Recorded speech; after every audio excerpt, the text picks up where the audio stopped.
ஆசீர்வதிக்கப்பட்ட நன்றி நன்றி Thank you, கர்த்தருக்கே sister.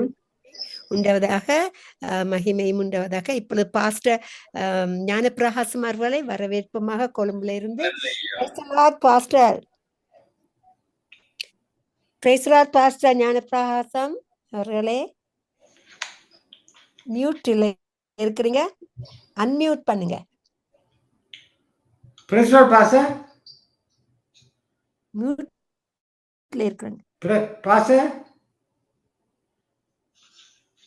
உங்களோட மைக் ஆன் பண்ணுங்க. Hello, press Lord. சத்தம் கேக்குது இல்லையா? சத்தத்தை கூட்டுங்க, சத்தத்தை கூட்டுங்க, சவுண்டா கூட்டுங்க.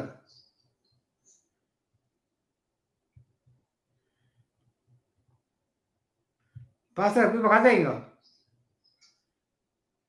பாஸ்டர்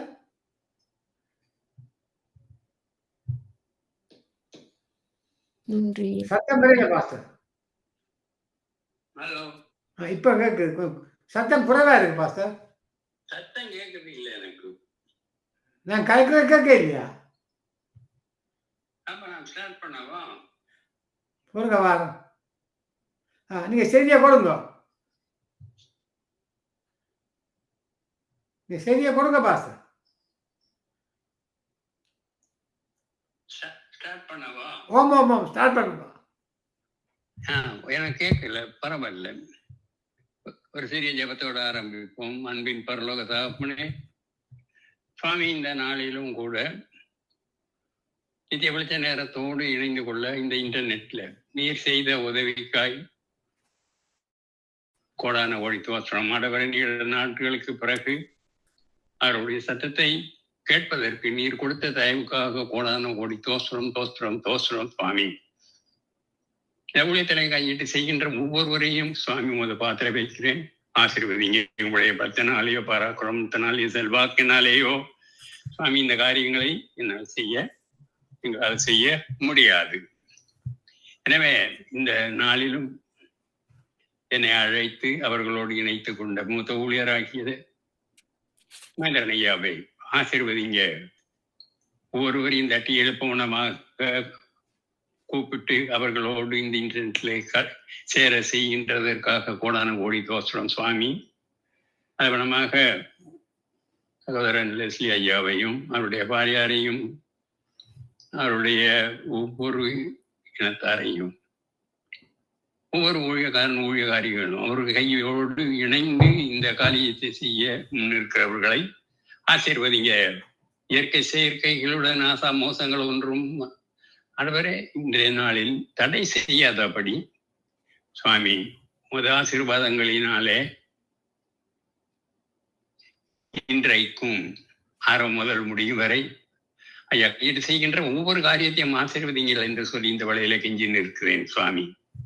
அவனமாக அடியானோடு இன்றைய தினம் இடைப்பட்ட வார்த்தை பல மடங்கு ஆசீர்வாதங்கள் என்பதை பற்றி குறித்து பேச போகின்றேன். ஆவியானவர் அடியானை பிளப்படுத்திடும். அதாவது ட்ரிமாண்டஸ் பிளெஸிங்ஸ்.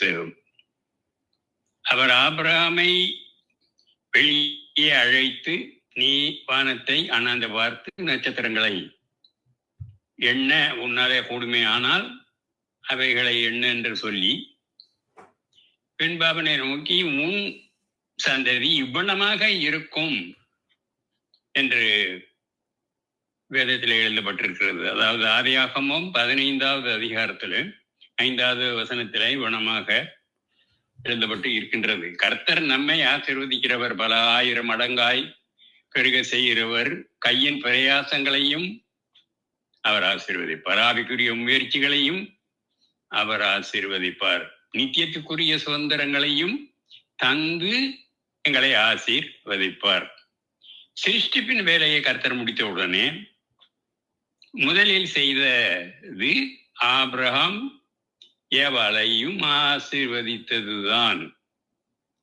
பின்பு தேவன் அவர்களை நோக்கி நீ பருகி பெருகி பூமியை நிரப்பி அதை ஈடுபடுத்தி சமுத்திரத்தின் மச்சங்களையும் ஆகாயத்து பறவைகளையும் பூமியின் மேல் நடமாடுகின்ற சகல ஜீவ ஜந்துகளையும் ஆண்டு கொள்ளுங்கள் என்று சொல்லி தேவன் அவர்களை ஆசீர்வதித்தார் என்பதையும் ஆதியாகமம் 1வது அதிகாரத்தில் 22வது வசனத்தில் வாசிக்கின்றோம். அவர் 2 பேராக சிருஷ்டித்த மனித குலம் இன்றைக்கு 600 கோடியை தாண்டி இருக்கிறது என்று சொல்லலாம். எத்தனை மடங்கு கர்த்தர் ஆசீர்வதிக்கிறார்?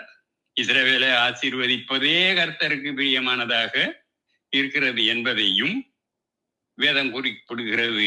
எண்ணாகமம் 24வது அதிகாரத்திலே 1வது வசனத்திலே கர்த்தர் தம் ஜனங்களை பார்க்கும் பொழுது மனது உருகி ஆசீர்வதிக்கின்றார். அவர் நம்மின் மேல் வைத்த தயவு பெரியது, காருண்யம் பெரியது. அதே நேரம் நிபந்தனைகளோடு கூடிய ஆசீர்வாதம் இருக்கின்றது. இன்றைக்கு நான் உனக்கு விதிக்கின்ற உன் தேவனாகிய கர்த்தருடைய கட்டளையின்படி எல்லாம் செய்ய நீ கவனமாக இருக்கும்படிக்கு அவர் சத்தத்திற்கு உண்மையாக செவி கொடுப்பே. ஆனால் உன் தேவனாகிய கர்த்தர் பூமியில் உள்ள சகல ஜாதிகளிலும் உன்னை மேன்மையாக வைப்பார். நீ உன் தேவனாகிய கர்த்தரின் சத்தத்திற்கு செவி கொடுக்கும் பொழுது இப்போது சொல்லப்படுகின்ற ஆசீர்வாதங்கள் எல்லாம் உன்மேல் வந்து உனக்கு பலிக்கும் என்று உபாகமம் 28வது அதிகாரத்தில் 1, 2வது வசனங்களிலே வாசிக்கின்றோம். இந்த அதிகாரத்தின் நிபந்தனைகளோடு எத்தனை அருமையான மேன்மையான ஆசீர்வாதங்கள் அடுக்கடுக்காக இருக்கின்றது. ஆபிரகாம் குழந்தை இல்லாத இருந்த பொழுது கூட கர்த்தர் அவனை 3 விதங்களிலே ஆசீர்வதித்தேன். 1, கடற்கரை மணலை போல உன்னை நான் ஆசீர்வதிப்பேன். 2வது, பூமியின் தூளை போல உன்னை ஆசீர்வதிப்பேன். 3வதாக, வானத்த நட்சத்திரங்களை போல உன்னை ஆசீர்வதிப்பேன் என்றார். அப்படி இன்றைக்கு ஆபிரகாமின் சந்ததியை அவர் ஆசீர்வதித்து இருக்கிறார் என்று சொல்ல வேண்டும். ஆனால் சிலருடைய வாழ்க்கையிலே ஆசீர்வாதமே இல்லை, வறுமைக்குள்ளும் தரித்திரத்துக்குள்ளும் போய்கொண்டே இருக்கிறார்கள். தாங்க முடியாத கடன் பிரச்சனைகள் என்று சொல்லுகிறார்கள். எப்பொழுதும் அவர்கள் மற்றவர்களை தங்களோடு ஒப்பிட்டு பார்த்து எங்கள் இனத்தவர்கள் எல்லாம் நன்றாக இருக்கிறார்கள், நாங்கள் வறுமையிலே அடிமைப்பட்டுக் கொண்டு இருக்கிறோம் என்று துக்கத்தோடு அழுகிறார்கள். ஆனால் வேதம் என்ன சொல்லுகிறது? கர்த்தர் பட்சபாதம் உள்ள தேவன் அல்ல. அப்போஸ்தலர் 10:34 ஒருவருக்கு செழுமையை கொடுத்து விட்டு மற்றவர்களுக்கு ஒரு வறுமையை கொடுக்கிறவர் அவர் அல்ல. அவருடைய வாழ்க்கையை வாசித்து பார்த்தால் ஏதோ ஒரு விதத்திலே அவர்கள் ஆசீர்வாதத்தை மட்டுப்படுத்தி இருக்கிறதையும் தடை பண்ணி இருக்கிறதையும் நாங்கள் காண முடியும். அவர்களுடைய அவிவிசுவாசம், அவர்களுக்கு ஜெபிக்காத நிலைமை, கர்த்தரை கனப்படுத்தாத சுவாபம், கர்த்தருடைய ஊழியத்திற்கு கொடுக்க பிரியமில்லாத மந்த நிலை, மற்றவர்கள் மேல் பொறாமை, எரிச்சல், கசப்பு, இவைகள் எல்லாம் ஆசீர்வாதத்திற்கு தடையாகவே நிற்கின்றன. இன்றைக்கு வேதத்திலிருந்து பல மடங்கு ஆசீர்வாதங்களை பெற்றவர்களையும் ஆசீர்வாதத்திற்கு காரணம் என்ன என்பதையும் நாங்கள் தியானிக்க போகின்றோம். முதலாவதாக 2 மடங்கு டபுள் போர்ஷன் ஆஃப் பிளெஸிங்ஸ். எலியா உம்முடைய ஆவியின் வரம் எனக்கு இரட்டிப்பாக கிடைக்கும்படியாக வேண்டுகின்றேன் என்றான் என்று 2 ராஜாக்கள் 2வது அதிகாரம் 9வது வசனத்திலே வாசிக்கின்றோம். இரட்டிப்பான வரம், இதுதான் எலிசாவினுடைய விருப்பம். எனக்கு ஆவியின் வரம் 2 மடங்கு வேண்டும் என்று வாஞ்சையும் தாகமுமாக இருந்தார். அதைத்தான் விடாப்பிடியாக எலியாவிடத்தில் அவர் கேட்டார். ஆவியின் வரங்கள் இருந்தால்தான் ஜனங்களுக்கு நன்மை செய்ய முடியும், அற்புதங்களை செய்ய முடியும், அடையாளங்களை செய்ய முடியும். இல்லாவிட்டால் கிறிஸ்துவ மார்க்கம் ஏட்டு சுரக்காயை போல் ஆகிவிடும் அல்லவா? நீங்கள் ஆவியின் வரங்களை வாஞ்சியுங்கள், பசி தாகத்தோடு விடாப்பிடியாக கர்த்தரிடத்திலே கேளுங்கள். தன் குருவாகிய எலியாவுக்கு ஆவியின் வரங்களே இருந்ததினாலே பஞ்ச காலத்திலே சாரி பார்த்த விதவை வீட்டிலே எண்ணெயும் மாவும் பெருகி கொண்டே வந்தது. அந்த ஆவியின் வரத்தினால் மரித்த சாரிபாத்துடைய விதவையின் மகனை கூட உயிரோடு அவர் எழுப்பினார். மழை பெய்யாதபடி வானத்தை கட்டி வானத்திலே இருந்து அக்கினியை இறங்க பண்ணி பால் தீர்க்கதரிசிகளுடைய வாள்களை உடைத்து போகிறோம். அவருடைய மக்களிலே எல்லாம் கர்த்தருக்காக அக்கினியை பற்றி எரிந்த ஊழியத்தை அவர் செய்தார். அவருடைய ஊழியத்தை கவனித்துக் கொண்டு வந்த எலிசா தனக்கு 2 மடங்கான வரம் வேண்டும் என்று விரும்பினார். ஒரு தலைமுறை தாண்டி அடுத்த தலைமுறை வரும் பொழுது பாவமும் அக்கிரமும் 2 மடங்கு பெருகுகின்றது. ஜனங்களின் தேவைகளும் 2 மடங்கு பெருகுகின்றது. இந்த காலத்திலே எனக்கு 2 மடங்கு ஆவியின் வரம் வேண்டும் என்பதே எலிசாவின் விருப்பம். இப்படியான வரம் பெறுவதற்கு அவர் தியாகம் செய்ய ஆயத்தமாக இருந்தார். தனது ஏரை முறித்து கொண்டார். மாடுகளை சமைத்து இனிமேலே நான் பின் திரும்பி பார்க்கவே மாட்டேன், பின் வர மாட்டேன் என்று உறுதியாக எலியாவை பின்பற்றினார். 14 வருடங்கள் அதுமைய போல ஊழியம் செய்தார். கில்கால், பெத்தேல், எரிகோ, யோர்தான் என்ற இடங்களில் எலியா போகும் பொழுது கூடலாம் அவரை விடாதபடி அவரை பின்தொடர்ந்தே கொண்டு வந்தார். ஆட்டுக்குட்டியானவர் எங்கே போனாலும் அவரை பின்பற்றுகிறவர்கள் சிவன் பருவத்திலே காணப்படுவார்கள் அல்லவா என்று வெளிப்படுத்தின விசேஷம் 14:4 வாசிக்கிறது போல எலிசா எலியா எங்கே போனாலும் பின்பற்றி வந்து இரட்டிப்பான வரங்களை பெற்று கொண்டார். உங்களுக்கு ஆவிக்குரிய காரியங்கள் மேல் பசிதாக இருக்குமே, ஆனால் இரட்டிப்பான ஆசீர்வாதங்கள், உங்கள் ஆசீர்வாதங்கள், உங்களுடைய முயற்சிகளை தளர விடாதீர்கள். ஜெபம் பண்ணுங்கள், உபவாசம் பண்ணுங்கள், என்னுடைய ஊழியக்காரர்களோடு ஐக்கியம் வையுங்கள், இரட்டிப்பான வரத்தை தாரும் தேவனை என்று கதருங்கள். நம்முடைய தேவன் நாம் வேண்டிக் கொள்வதற்கும் நினைக்கிறதற்கும் அதிகமாகவே நமக்குள்ள கிரியை செய்கின்ற வல்லமையின்படி நமக்கு செய்ய வல்லவராகவே இருக்கிறார் என்று எபேசியர் 3வது அதிகாரம் 20வது வசனத்திலே வாசிக்கின்றோம். 5-fold, 5 மடங்கு ஆசீர்வாதம். எல்லாருடைய பங்களை பார்க்கலும் பெஞ்சமினுடைய பங்கு 5 மடங்காக அதிகமாக இருந்ததென்ற ஆதியாகமும் 43வது அதிகாரத்திலே 34வது வசனத்திலே வாசிக்கின்றோம். பெஞ்சமினுக்கு 5 மடங்கு. யோசேப்பு தன்னுடைய சகோதரர் எல்லோருக்கும் உணவு வகைகளை பங்கிட்டு அனுப்பிய பொழுது பெஞ்சமீனுக்கும் 5 மடங்கு அதிகமாக கொடுத்தார். ஏன்? பெஞ்சமீனும் யோசேப்பும் ஒரு தாயின் பிள்ளைகள். ஆகவே பெஞ்சமீனை எண்ணிய பொழுது யோசேப்புடைய உள்ளம் உருகி விட்டதென்று சொல்லலாம். மற்ற சகோதரரை பெஞ்சமீனுடைய பங்கை பார்த்து ஆச்சரியப்பட்டு இருக்கலாம்.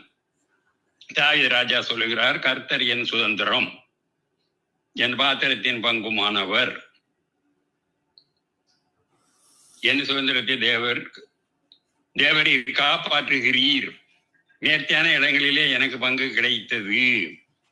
சிறப்பான சுதந்திரம் எனக்கு உண்டு என்று சங்கீதம் 16வது அதிகாரத்திலே 5-6வது வசனங்களிலே வாசிக்கின்றோம். 5 மடங்கு ஆசீர்வாதம், அதனுடைய காரணத்தை வேதம் சொல்லுகிறது. பெஞ்சமீனை குறித்து கர்த்தருக்கு பிரியமானவன் அவரோடு சுகமாக இருப்பான், அவனை எந்த நாளும் அவர் காப்பாற்றி அவன் எல்லாருக்குள்ளேயும் வாசமாக இருப்பார் என்றான் என்று உபாகமும் 33வது அதிகாரத்திலே 12வது வசனத்திலே வாசிக்கின்றோம். கர்த்தருக்கு பிரியமானவைகளை நாம் செய்யும் பொழுது மனுஷரை பிரியப்படுத்தாதபடி நம்முடைய சொல்லாலும் செயலாலும் கர்த்தருக்கு பிரியமானவைகளையே நாங்கள் செய்யும் பொழுது நமக்கு நிச்சயமாகவே 5 மடங்கு ஆசீர்வாதம் உண்டு. அன்பானவர்களே, தானியேல் கர்த்தருக்கு பிரியமானவன் என்று பெயர் பெற்றான். தானியேல் 10:19. ஏனோக்கை குறித்து அவர் கர்த்தருக்கு பிரியமானவர் என்று கர்த்தர் தானே சாட்சி கொடுத்தார். எபிரேயர் 11:5. தாவீதை குறித்து அவர் இருதயத்திற்கு ஏற்றவன், எனக்கு பிரியமானதை எல்லாம் செய்வான் என்றும் சொன்னார். என்னுடைய பிள்ளைகளே, கர்த்தரை பிரியப்படுத்துங்கள். உற்சாகமாக கொடுக்கிறவர்களிடத்தில் கர்த்தர் பிரியமாக இருக்கிறார். தான தர்மங்களிலே அவர் பிரியமாக இருக்கிறார். என்னென்ன காரியங்களை கர்த்தருக்கு பிரியமாய் இருக்கிறது என்று சோதித்து பார்த்து அதிலே நடக்கும் பொழுது 5 மடங்கு ஆசீர்வாதத்தை பெற்றுக் கொள்வோம். 10 மடங்கு 10-fold ஆசீர்வாதம். இந்த 4 வாலிபர்களும் தேவன் சகல எழுத்தினாலும் ஞானத்தினாலும் அறிவை சாமர்த்தியத்தையும் கொடுத்தார். தானியேலை சகல தரிசனங்களிலும் சொப்பனங்களிலும் அறியத்தக்க அறிவை அவனுக்கு கொடுத்தார். ஞானத்திற்கும் புத்திக்கும் அடுத்த எந்த ராஜாக்களும் அவர்களை கேட்டு விசாரித்தானோ அதில் இவனுடைய ராஜ்யம் எங்கும் உள்ள சகல சாஸ்திரிகளிலும் யோசியர்களிலும் அவர்களை விட 10 மடங்கு சமர்த்தனாக அவர் கண்டான் என்று தானியேல் 1வது அதிகாரம் 17-20 17வது வசனமும் 20வது வசனமும்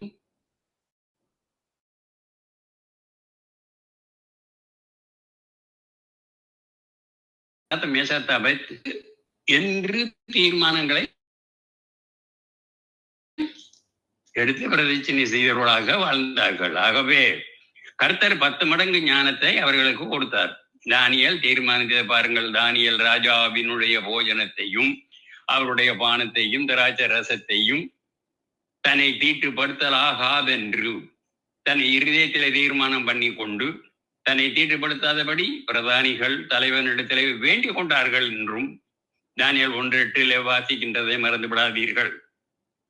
10 மடங்கு ஞானம் வேண்டுமா? உங்களோடு அலுவலகத்தில் வேலை செய்கிறவர்களை பார்க்கிலும் சமர்த்தாக திறமையாக வாய்ந்தவர்களாக விளங்க வேண்டுமா? உங்களை பரிசுத்தத்திற்கு ஒப்பு கொடுங்கள். நம்முடைய தேவன் பரிசுத்தராய் இருக்கிறார்.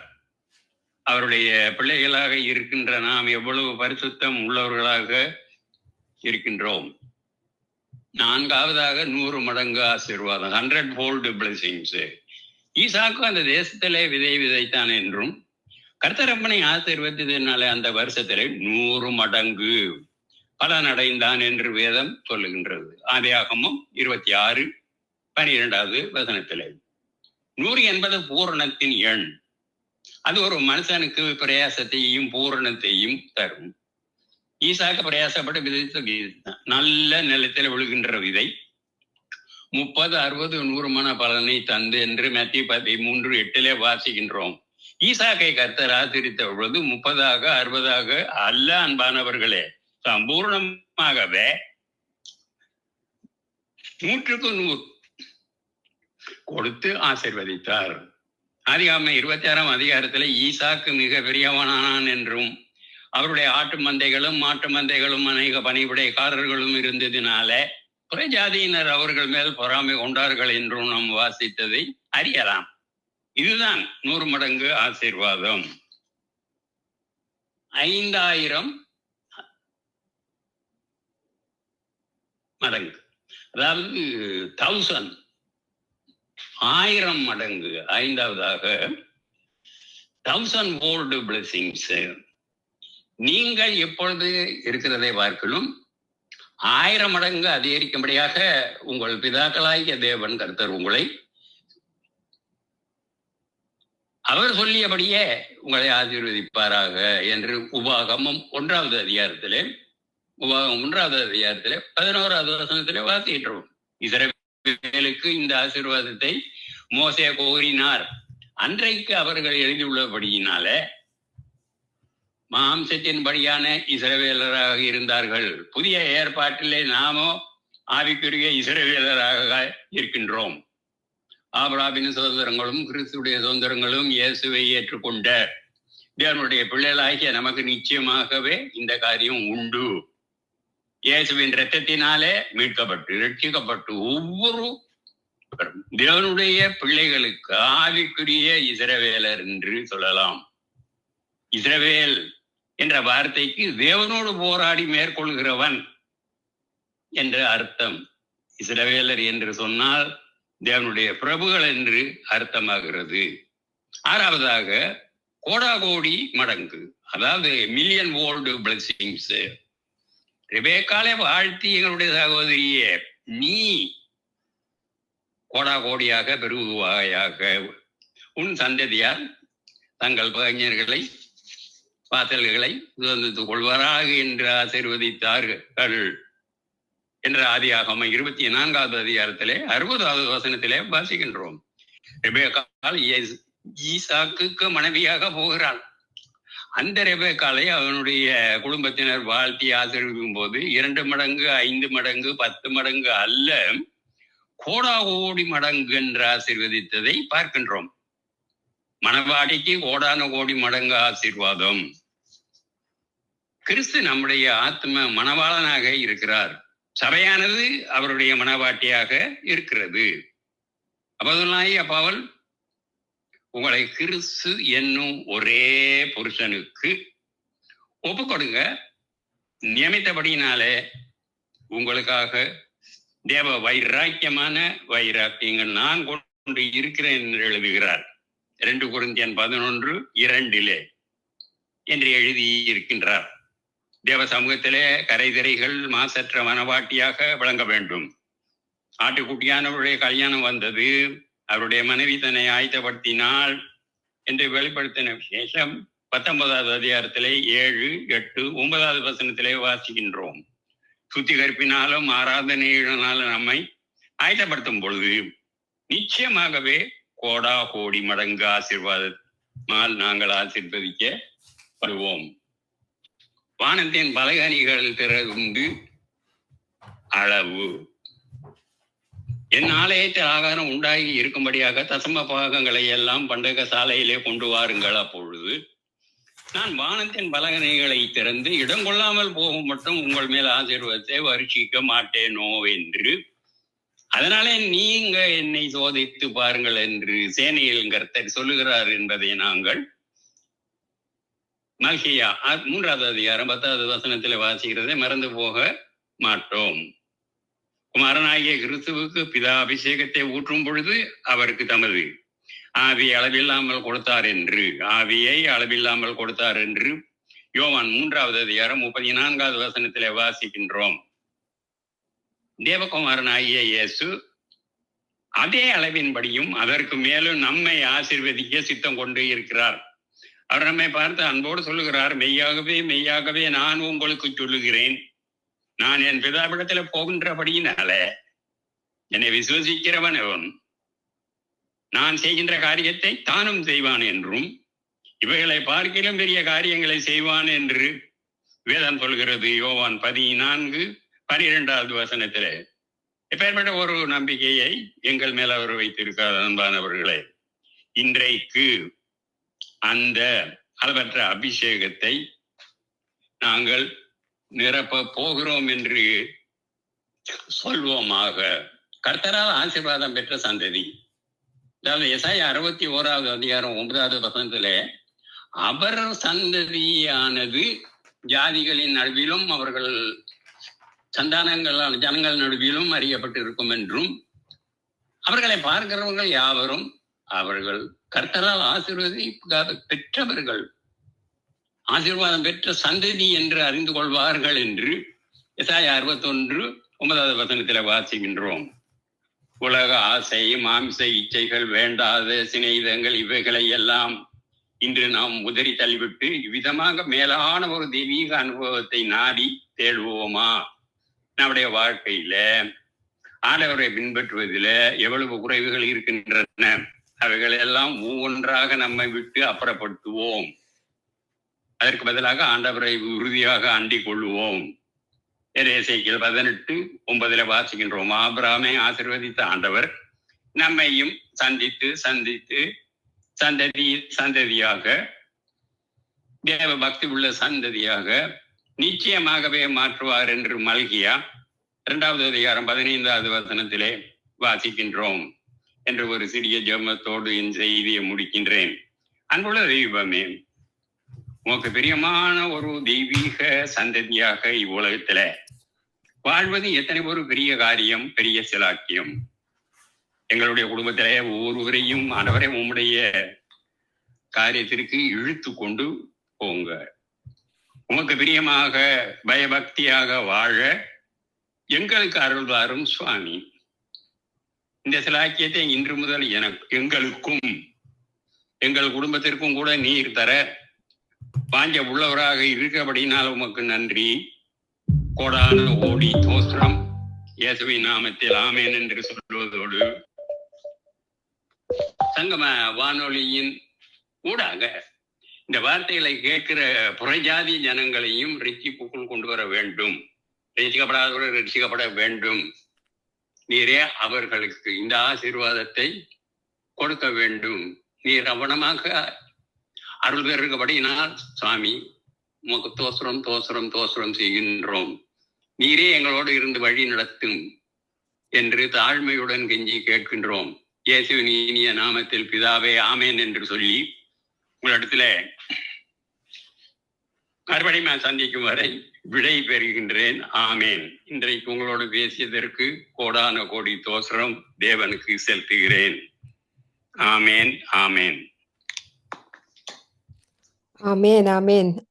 நன்றி பாஸ்டர், நன்றி. கர்த்தர் உங்களைய சுக பலனாக அவரது பலனை கொடுத்து இன்றைக்கு எங்கள் மத்தியில் வந்து எங்களை ஆசீர்வாத கிருபைகளுக்கு நன்றி செலுத்துறோம்.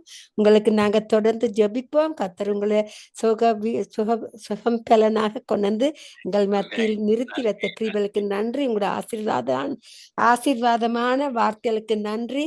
100 folds of blessing, 1000 மடங்கான ஆசீர்வாதங்கள், கோடாடி கோடி ஆசீர்வாதங்கள். அப்படி ஆசீர்வாதத்தை குறித்து பேசினீர்கள். நன்றி பாஸ்டர். உங்களை கர்த்தர் மென்மேலுமாக ஆசீர்வதிப்பதாக. நன்றி. God bless you. ஆமென், ஆமென். இப்போது நாங்கள் யாவர் அன்போடு பாஸ்டர் ஆண்டன் ராசன் அவர்களை வரவேற்போமாக. Praise the lord pastor. Pastor Anton Rasan வரவில்லை. 15 நிமிடம் இருக்கு, பொறுங்கள். சாட்சிய கேட்போம். Praise the lord. Sister Kavi Kavinda, sister Kavi Kavinda பேச முடியுமா? சிஸ்டர் கவி கவிந்தா இருக்கிறாங்க, லைன்ல நிக்கிறா. Price the Lord. ஓகே, நாங்கள் ஒரு பாடலை கேட்போம்.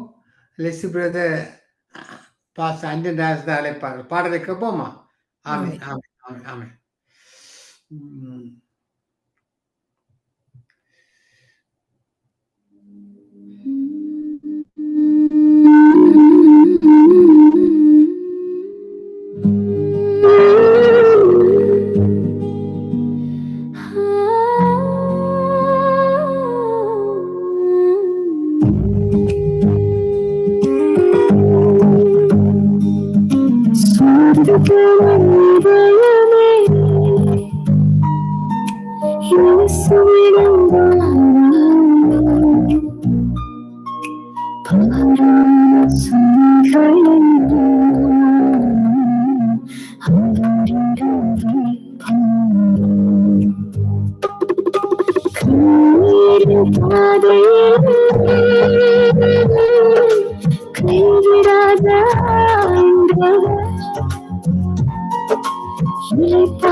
நிறைந்த வேளையிலும் ஒளியாய் இருப்பாய்.